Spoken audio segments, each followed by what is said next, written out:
নমস্কার। এতক্ষণ কথা বলিনি যাতে প্রাকৃতিক শব্দটা আপনারা শুনতে পান। কি সুন্দর পাখির ডাক আর কি সুন্দর একটা নৈঃশব্দের আবহ। যাই হোক, এই হোটেলটার নাম দি প্যানোরামিক গেটওয়ে। ভীষণ সুন্দর একটা লাক্সারিয়াস হোটেল এটা। আমাদের খুব ভালো লেগেছিল ওখানে থেকে। তাই জন্য ভাবলাম যে এই হোটেলের ভিডিওটা আলাদা করে সবার সাথে ভাগ করে নিই। আমি দেখেছি বিভিন্ন জায়গাকার এই হোটেলের ভিডিওগুলো দেখলে পরে আমরা বেড়াতে গেলে আগে থেকে রিসার্চ যখন করি তখন এটাতে খুব সুবিধা হয় মানুষের। আর তাছাড়া এই হোটেলটা এতটাই সুন্দর যে এটার আলাদা করে একটা ভিডিও দিতেই হতো। এই যে জায়গাটা এখন দেখাচ্ছি এতক্ষণ ধরে, দেখুন ভেতরে একটা গিফট শপও আছে। আমি আজ অবধি কোনো হোটেলের ভিতরে এই যে রিসেপশন এরিয়াটা এত বড় এবং এত সিনিক বিউটি আর কোথাও দেখিনি, এবং এত সুন্দর সাজানো, এত অ্যাস্থেটিক্যালি পুরো জায়গাটা ডেকোরেশনটা করা ছিল যে আমি সেটা সবটা হয়তো তুলেও ধরতে পারিনি। আর এখানে দেখুন অনেক বড় বড় সেলিব্রিটিরা এসে বিভিন্ন সময় থেকেছেন। আমির খান রয়েছেন, আরও অনেকের ছবি রয়েছে। ভীষণ সুন্দর একটা হোটেল। আর এখানকার স্টাফেরাও খুব ভালো, এখানকার খাবার দাবার খুব ভালো। আর সত্যি করেই হোটেলটার যে কোনো জায়গা থেকে ভিউ খুব ভালো, একেবারে প্যানোরামিক ভিউ। তো আমরা এখন আমাদের রুমের দিকে যাচ্ছি। আমাদের রুমটাও যথারীতি খুব ভালো। এইটা হচ্ছে ঢুকেই প্রথমে একটা আমাদের যে বাথরুম, সেটা একদম অত্যাধুনিক জিনিসপত্র তো রয়েইছে বাথরুমের মধ্যে, এবং ভীষণ পরিষ্কার পরিচ্ছন্ন আর খুবই সুন্দরভাবে ওয়েল অর্গানাইজড। সব জিনিসটার মধ্যে একটা খুব সুন্দর একটা অভিনবত্বের ছোঁয়া রয়েছে, আর নিট অ্যান্ড ক্লিন। এইটা হচ্ছে শাওয়ার এরিয়া। শাওয়ার এরিয়াতে এই যে কাঁচের জানলা মতো রয়েছে, এখান থেকে যদি পর্দাটা বারান্দার সরিয়ে দেওয়া হয় পুরোপুরি পাহাড় দেখতে পাওয়া যাবে। এটা যথারীতি একটা কাবার্ড যেরকম থাকে, লকার আছে, একটা বড় মিররও আছে। আর এই যে এটা হচ্ছে গোটা রুমটা, আর এই পর্দাটা সরালে আমরা দেখতে পাবো সামনে অসম্ভব সুন্দর একটা দৃশ্য। আর বারান্দাটা অনেক বড়। বারান্দাটায় যাওয়ার আগে রুমটা একটু দেখিয়ে নিই, কারণ এক্ষুনি সৌরভ হয়তো উল্টোপাল্টা করে ফেলবে। আর এই যে জানলাটা যেটা বাথরুমে রয়েছে সেটা কিন্তু ব্লাইন্ড আছে, চাইলে ঢেকে দেওয়া যাবে, তাহলে পুরোপুরি প্রাইভেসিটা মেনটেন হবে। আর এটা এই যে মিনি ফ্রিজের মধ্যে কিছু ড্রিঙ্কস রয়েছে, স্ন্যাক্স বার রয়েছে, আর এখানেও কিছু চিপস রয়েছে, পিনাট বাটার রয়েছে।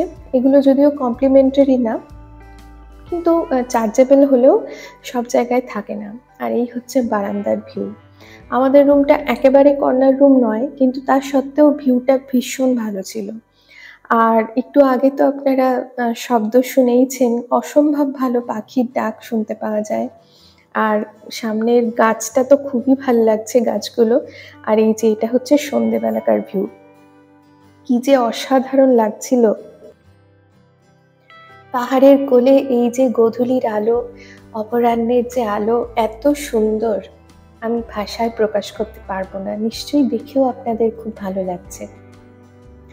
আর এই এই জায়গাটা থেকে দাঁড়িয়ে হোটেলেরও অনেকটা অংশ দেখতে পাওয়া যাচ্ছে। হোটেলটা খুব বড়। এছাড়া হোটেলটার যে টেরেস, ছাদে দুটো ধাপে প্রচুর অ্যামিউজমেন্টের ব্যবস্থা আছে। আমরা রাত্রিবেলাতেই একটু এক্সপ্লোর করলাম, দিনের বেলাতেও এই জায়গাগুলো খুব ভালো লাগবে, খুব সুন্দর করে সাজানো আছে। আর এইখানে দেখুন একটা খুব সুন্দর সিঁড়ি দিয়ে উপরে উঠে গেলে সেখানে একটা ইনফিনিটি সুইমিং পুল আছে। রাত্রির বেলা বলে আমরা সেখানে যাইনি। তো এই ইনফিনিটি সুইমিং পুলটা দিনের বেলাতেও অনেকে ব্যবহার করে, খুব ভালো লাগবে। আর ইনডোর প্রচুর গেম বা অ্যামিউজমেন্টের ব্যবস্থাও আছে এখানে। অনেক সময় হয় অনেকেই বাচ্চাদের নিয়ে আসে, সন্ধ্যাবেলায় তারা বোর হয়, বা যে কেউ বড়রাও এখানে এসে একটু বসতে পারে। ইনডোর গেম রয়েছে বাচ্চাদের জন্য, বিভিন্ন ধরনের খেলার জন্য অনেক ব্যবস্থা রয়েছে। তো এই জায়গাটাও খুব সুন্দর। এটা আমি সব জায়গাকার হোটেলে দেখিনি, এখানে এটা আমার ইউনিক মনে হয়েছে।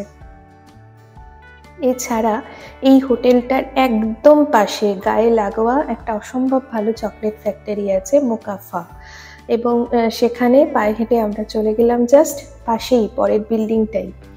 এবং সেখানে দুর্দান্ত সব চকলেট ছিল, আমরা কিনেও ছিলাম।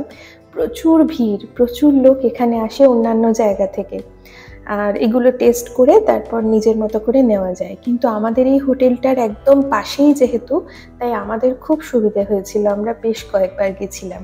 এই যে দেখুন বড় বড় সব যে কোকো ফল সেগুলো রাখা আছে, বিভিন্ন ধরনের চা রাখা আছে, খুব সুন্দর একটা দোকান। আর এই যে পাশে আমাদের হোটেলটা, আমরা ফিরে এলাম হোটেলে। তো এবার ডিনার করার পালা। এখানে 3টে রেস্টুরেন্ট আছে, 3টে খাবার জায়গা। তো এইখানে আমরা ডিনার করতে এসেছি। এই জায়গাটাতে মানে প্রচুর খাবারের অপশন, ডিনার আর লাঞ্চটা ওখানে হয়। এছাড়া এটা হচ্ছে সকালবেলাকার যে ব্রেকফাস্টের জায়গাটা, এখানেও প্রচুর অপশন, বিভিন্ন ধরনের খাবার, এবং লাইভ কাউন্টারও ছিল যেখানে দোসা বা আরও অন্যান্য খাবার তৈরি করে দেওয়া হচ্ছিল। আর প্রচুর ফ্রুটস, বিভিন্ন ধরনের খাবার এখানে ছিল। তো খুব ভাল লাগছিল আমাদের ওখানে। এছাড়াও ওখানে যে বিভিন্ন ধরনের সাউথ ইন্ডিয়ান খাবার, যেমন আমরা একটা চেটিনাড চিকেন নিয়েছিলাম, সেটা যে কি ভালো ছিল, সমস্ত খাবারই ওখানকার ভীষণ ভালো। আর এটা হচ্ছে এই হোটেলটারই একটা অংশ, যেখানে উঠান মতো, সেখান থেকে দাঁড়িয়ে একদিকে পাহাড় আরেকদিকে হোটেলটা দেখতে পাওয়া যাচ্ছে। এছাড়াও সিঁড়ি দিয়ে নিচে নেমে অনেক দূর পর্যন্ত যাওয়া যায়, সেখানগুলোও খুব সুন্দর, ভীষণ সুন্দর। মানে এত ভালো লেগেছে মুন্নারের এই হোটেলটা আমাদের। আমি তো হাইলি রেকমেন্ড করছি, কেউ যদি এখানে যান খুব ভালো লাগবে। আর এইটা হচ্ছে ওদের একটা ক্যাফেটেরিয়া রেস্টুরেন্ট, এটা আন্ডারগ্রাউন্ড রেস্টুরেন্ট এরকম আছে, সিঁড়ি এবং ব্রিজ মতো, তার থেকেও আবার নিচে নেমে যাওয়া যায় সিঁড়ি দিয়ে। ভীষণ সুন্দর একটা ন্যাচারাল একটা এনভায়রনমেন্ট চারিদিকে। তো এই রেস্টুরেন্টটাতেও আমরা খেলাম। এখানে কন্টিনেন্টাল, তারপর ইটালিয়ান খাবার রয়েছে, যেগুলো ভীষণ ভালো। আর ভিউটা তো অসাধারণ, একদম বলে বোঝাতে পারবো না, এত সুন্দর ভিউ। আর সব সময় একটা পাখির ডাক শুনতে পাওয়া যাচ্ছে, যেটা আরও বেশি সমস্ত মানে মনটা আরও অনেক বেশি রোমান্টিক করে দিচ্ছে, অনেক ভালো লাগছে বেশি। এই যে এটা হচ্ছে ওদের আন্ডারগ্রাউন্ড যে রেস্টুরেন্টটা।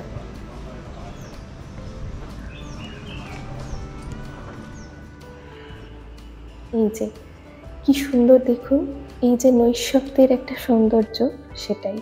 যাই হোক, আশা করি আপনাদের খুব ভালো লাগলো এই ভিডিওটা।